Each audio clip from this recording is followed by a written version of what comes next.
महाराष्ट्र मला वाटतं काय म्हणतात त्याला भावना उच्चंबळून येणार आहेत महाराष्ट्राच्या. म्हणजे त्या बाईची रिॲक्शन आता आम्ही बघितली ना. एक नुसतं येतंय म्हणून तिच्या बातावर पडल्यानंतर ती एवढी एक्साईट झाली होती. तर ही महाराष्ट्राची प्रतिक्रिया आहे, ही मराठी माणसाची प्रतिक्रिया आहे. पण काही भावनिक नाही होतोच हो, विषयच तसा आहे. कारण मी माझ्या वडिलांनी महाराष्ट्र राज्याच्या चळवळीमध्ये भाग घेतला आहे. स्वातंत्र्य सैनिक होते माझे वडील. महाराष्ट्राच्या निर्मितीसाठी झालेल्या लढ्यामध्ये जेलमध्ये गेलेले आहेत. त्याच्यामुळे अतिशय जवळचा विषय आहे माझ्या दृष्टीने. मनसे अध्यक्ष राज ठाकरे आणि ठाकरेंच्या शिवसेनेचे पक्षप्रमुख उद्धव ठाकरे हे दोघेही म्हणजे ठाकरे बंधू दोघेही एकाच मंचावर आपल्याला 5 जुलैला दिसणार आहेत. कारण या दिवशी दोन्ही पक्षांनी मोर्चा पुकारलेला आहे हिंदी सक्तीच्या विरोधात, त्रिभाषा सूत्राच्या विरोधात. आणि या सगळ्या संदर्भात बोलण्यासाठी आपल्यासोबत ज्येष्ठ शिवसैनिक आहेत ज्यांनी खरं तर मोहीम सुरू केली होती की 2 भाऊ एकत्र यावेत. हे 2 भाऊ एका मोर्चाच्या निमित्तानं हिंदी सक्तीच्या विरोधात एकत्र आपल्याला 5 जुलैला पाहायला मिळणार. तशा प्रकारचं त्यांनी जाहीर आवाहन सगळ्या मराठी प्रेमींना केलं आहे की तुम्ही सुद्धा या मोर्चामध्ये सहभागी व्हा. चांगली गोष्ट आहे. म्हणजे अजूनपर्यंत ज्यावेळेला आम्ही चळवळ सुरू केली होती तेव्हा आम्ही दोघांना आवाहन केलं होतं निदान चहा पियाला तरी एकत्र या. चहा प्यायला तरी एकत्र, चहा प्यायला जर एकत्र आला तर त्याच्यातून संवाद सुरू होईल आणि संवादातून पुढे काहीतरी मार्ग निघेल. तो मार्ग निघायला 2010 पासून 2025 आज उघडले. 15 वर्ष लागली. 15 वर्ष झाली. म्हणजे विठ्ठलाच्या भोवती बडवे झालेले, जमा झालेले राज साहेबांना आवडल्यानंतर सोडून गेले होते. बहुतेक आषाढी एकादशी दुसऱ्या दिवशी येते. विठ्ठलानेच बहुतेक महाराष्ट्राच्या रक्षणासाठी विठ्ठलच बहुतेक आला असावा आता. कारण दोघांनी एकत्र येणं फार गरजेचं आहे. म्हणजे आत्तासुद्धा आम्ही बोलता मी बाजूला सांगत होतो की ABPवाले अमुक इंटरव्ह्यूसाठी येत आहेत. ठाण्याची एक महिला होती, वा दोघं एकत्र येत आहेत का.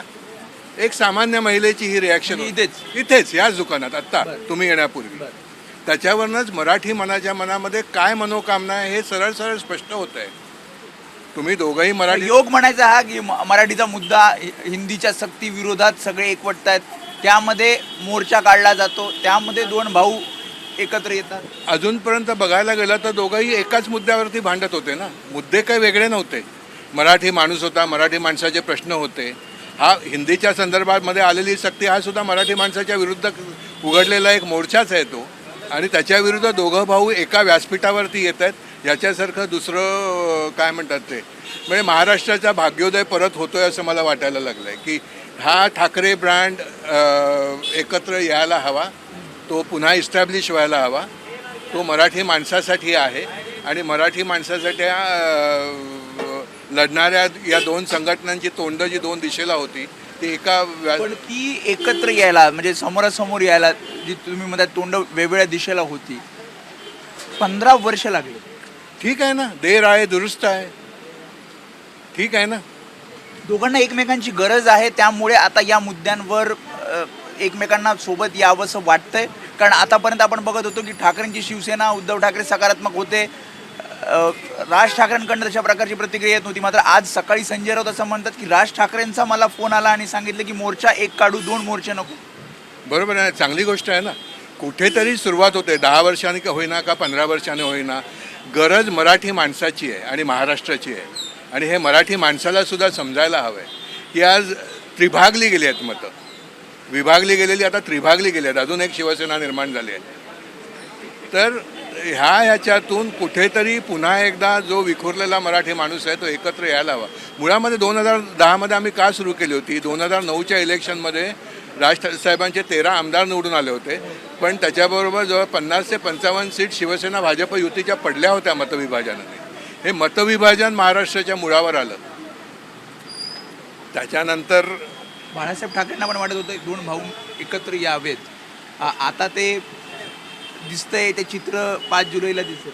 नक्कीच साहेबांना वाटतच होतं ना. आणि म्हणजे आमच्या मुवमेंटला साहेबांनी आशीर्वाद दिलाच होता. साहेबांच्या परवानगीने सुरू केलं नव्हतं, घाबरत सुरू केलं होतं. पण साहेबांनी आशीर्वाद दिला होता. आणि साहेबांनी शेवटचा इंटरव्ह्यू जो निखिल वागळेंना दिला त्याच्यामध्ये स्पष्टपणे सांगितलं होतं की दोघांना पाण्यापर्यंत मी नेतोय, पाणी त्यांनी प्यायचं आहे, दोघांनी एकत्र यायचं आहे. ती इच्छा साहेबांनी प्रदर्शित केली होती. कुठेतरी या दोघांच्याही मना बॅक ऑफ माइंड ते असणारच ना. शेवटी भाऊ आहेत ते. पण आता हे मोर्चापुरतंच मर्यादित राहणार का किंवा मग पुढे जाणार याबद्दल अजूनही प्रश्नचिन्ह आहे. कारण आगामी महापालिका निवडणुका आहेत, खास करून मुंबई महापालिका, त्याकडे तुम्ही कसं बघता? शंका कुशंका निर्माण करण्यापेक्षा एक पॉझिटिव्ह पाऊल पुढे पडतं ह्या दृष्टीने आपण बघूया ना. आपण आत्तापासून कशाला नाट लावायचं आहे? काही गरज नाही आहे त्याची. मराठी माणसांनी भोगलं आहे आणि मराठी माणसांच्या नेत्यांनीसुद्धा आता भोगलं आहे, चिकार भोगलं आहे. त्या भोगण्यातून कुठेतरी त्यांना याची जाणीव झाली असेलच ना.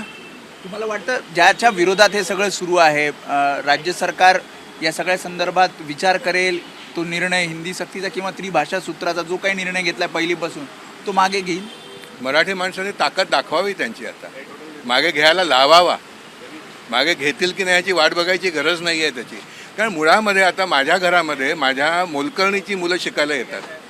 अगोदरच 2 भाषेने हैराण झालेली आहेत. ती नेपाळी आहेत मुलं, त्यांना इंग्लिश आणि मराठी शाळेत शिकायला लागते. त्या मुलांना प्रायमरीमध्ये त्यांच्या डोक्यावर पुन्हा तुम्ही हिंदीची सक्ती जर करणार असाल तर कुठे हे बर्डन घेणार आहेत ते? मला वाटतं की एक वेगळं चित्र 5 जुलैला दिसेल, 2 भाऊ एकत्र. नक्कीच दिसेल. महाराष्ट्र मला वाटतं काय म्हणतात त्याला, भावना उच्चंबळून येणार आहेत महाराष्ट्राच्या. म्हणजे त्या बाईची रिॲक्शन आता आम्ही बघितली ना. एक नुसतं येतंय म्हणून तिच्या बातावर पडल्यानंतर ती एवढी एक्साईट झाली होती. तर ही महाराष्ट्राची प्रतिक्रिया आहे, ही मराठी माणसाची प्रतिक्रिया आहे. पण काही जो भावनिक नाही होतोच हो, विषयच तसा आहे. कारण मी माझ्या वडिलांनी महाराष्ट्र राज्याच्या चळवळीमध्ये भाग घेतला आहे. स्वातंत्र्य सैनिक होते माझे वडील. महाराष्ट्राच्या निर्मितीसाठी झालेल्या लढ्यामध्ये जेलमध्ये गेलेले आहे. त्याच्यामुळे अतिशय जवळचा विषय आहे माझ्या दृष्टीने. आणि आम्ही ते आंदोलन लहानपणी आम्ही घरी बघितलेलं आहेत त्या गोष्टी, समजलं ना. त्यावेळेला महाराष्ट्राच्या मुळावर येणारी कुठचीही गोष्ट त्रास करणारीच आहे. आणि समोर दिसत होतं की एक जबरदस्त पॉवर आहे, पण ती पॉवर विभागली गेलेली आहे. ती पॉवर आता जर एकत्र येताना दिसत असेल तर भावना उच्चंबळून येणारच, साहजिक आहे. माणसं आहोत आपण आणि महाराष्ट्रावरती नितांत प्रेम करणारी माणसं आहोत. त्यामुळे जसं सरांनी सांगितलं की अनेक वर्षांपासनं खरं तर ते सुद्धा प्रयत्न करत होते की 2 भावांनी एकत्र यावं. आणि त्यांचं असं म्हणणं आहे की 15 वर्षानंतर तो दिवस आलेला आहे. आणि 5 जुलैला जेव्हा हे 2 भाऊ एकत्र या मोर्चामध्ये सहभागी होतील तेव्हा नक्कीच मराठीची ताकद दिसेल. आणि त्यांनी सांगितलं की अनेक जण असं म्हणतायत की दोन्ही भावांनी एकत्र यावं आणि त्याला कुठेतरी योग हा 5 जुलैला आलेला आपल्याला पाहायला मिळणार आहे. कॅमेरामॅन सचिन शिंदेसह मी वेदांत ने, एबीपी माझा, मुंबई. एबीपी माझा, उघडा डोळे बघा नीट.